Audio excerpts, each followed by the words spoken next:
আসসালামু আলাইকুম ওয়া রাহমাতুল্লাহি ওয়া বারাকাতুহু। বিসমিল্লাহি ওয়াসসালাতু ওয়াসসালামু আলা রাসূলিল্লাহ, আম্মা বা'দ। প্রিয় নবীজি সাল্লাল্লাহু আলাইহি ওয়াসাল্লামের একটি প্রিয় সুন্নাহ ছিল সর্বদা হাসি মুখে কথা বলা। নবীজি সাল্লাল্লাহু আলাইহি ওয়াসাল্লাম ছোট বড় সবার সাথেই হাসি মুখে কথা বলতেন। নবীজি সাল্লাল্লাহু আলাইহি ওয়াসাল্লাম বলেছেন, তাবাসসুমুকা ফি ওয়াজহি আখিকা লাকা সাদাকাতুন। তোমার ভাইকে দেখে তোমার হাসি মুখে কথা বলা এটা তোমার জন্য একটা সদকা। হযরত আবু যর রাদিয়াল্লাহু আনহু থেকে বর্ণিত হাদিস, তিনি বলেন, قال النبي صلى الله عليه وسلم لا تحقرن من المعروف شيئا ولو أن تلقى أخاك بوجه طليق। নবী সাল্লাল্লাহু আলাইহি ওয়াসাল্লাম বলেছেন, তোমরা কোনো এক কাজকে ছোট মনে করো না, এমনকি তোমার ভাইয়ের সাথে হাসি মুখে কথা বলা এটিও একটি নেক কাজ, এই কাজটিকেও তোমরা ছোট মনে করো না।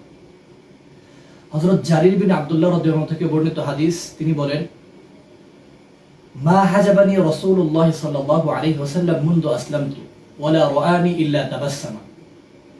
আমি ইসলাম গ্রহণ করার পর থেকে কখনোই নবীজি সাল্লাল্লাহু আলাইহি ওয়াসাল্লাম আমাকে তার কাছে যাওয়া থেকে নিষেধ করেন নাই, এবং নবীজি সাল্লাল্লাহু আলাইহি ওয়াসাল্লামের কাছে যতবার আমি গিয়েছি নবীজি সর্বদাই আমাকে দেখে মুচকি হাসি দিয়েছেন।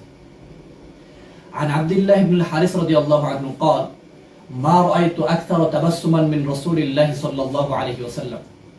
হযরত আব্দুল্লাহ ইবনুল হারিস রাদিয়াল্লাহু আনহু থেকে বর্ণিত, তিনি বলেন, আমি নবীজি সাল্লাল্লাহু আলাইহি ওয়াসাল্লামের চেয়ে মুচকি হাসি দিতে আর কাউকে দেখি নাই। সবচেয়ে বেশি মুচকি হাসি দিতে দেখেছি নবীজি সাল্লাল্লাহু আলাইহি ওয়াসাল্লামকে। সুতরাং মুচকি হাসি দিয়ে কথা বলা, সর্বদা হাস্যোজ্জ্বল চেহারায় থাকা, এটা অত্যন্ত গুরুত্বপূর্ণ একটি সুন্নাহ এবং একটি ইবাদতও বটে। হাদিসে এটাকে সদকা বলা হয়েছে। মেডিকেল সায়েন্স বা বিজ্ঞানের পরিভাষায় হাসি হচ্ছে মানুষের প্রাকৃতিক সৌন্দর্য। হাসি একজন কুৎসিত মানুষকেও হাসিতে দারুণ লাগে, সুন্দর মানায়। হাসি কোনো প্রকার প্রসাধনী কিংবা সাজসজ্জা ছাড়াই একজন মানুষের ভেতরে থাকা লাবণ্যময়তাকে ফুটিয়ে তোলে হাসি। যে সর্বদা মুচকি হাসি দিতে জানে, হাস্যোজ্জ্বল চেহারায় থাকতে জানে, সে মানসিক দিক থেকেও সুস্থ থাকে। বিজ্ঞানীরা বলেন যে হাসি আমাদের হৃদযন্ত্র, শ্বাসযন্ত্র ইত্যাদির এক প্রকার ব্যায়াম। যখন আমরা হাসি তখন আমাদের ব্রেইনে এক প্রকার সিগন্যাল চলে যায়, যার কারণে আমাদের ব্রেইন উৎফুল্ল থাকে, সতেজ থাকে। মনোবিজ্ঞানী যারা আছেন ওনারা বলেন, যে ব্যক্তি কোনো প্রকার হাসির কারণ ঘটার পরেও হাসতে জানে না, হাসি খুঁজে পায় না, তার অতি দ্রুত চিকিৎসকের শরণাপন্ন হওয়া উচিত। সেজন্য আমরা যদি সর্বদা হাসি মুখে কথা বলতে পারি, আমাদের মানসিক টেনশন, দুশ্চিন্তা ইত্যাদি থেকে আমরা অনেকটাই মুক্ত থাকতে পারবো। আবার হাসি দ্বারা এ জায়গায় অট্ট হাসি উদ্দেশ্য না। অট্ট হাসি, সর্বদা অযথাই হাসতে থাকা, সেটা আবার বর্জনীয় কাজ।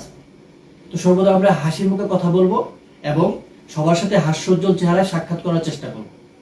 এই হাসি আপনার মার্জিত ব্যক্তিত্ব, আপনার আভিজাত্য, পারস্পরিক সুসম্পর্ক বজায় রাখার মাধ্যম এবং আপনার আমার নেক আমলের কলেবর বৃদ্ধি করার অত্যন্ত গুরুত্বপূর্ণ ও তাৎপর্যপূর্ণ মাধ্যম।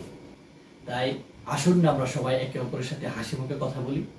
আল্লাহ তাআলা আমাদের সকলকে তৌফিক দান করুন।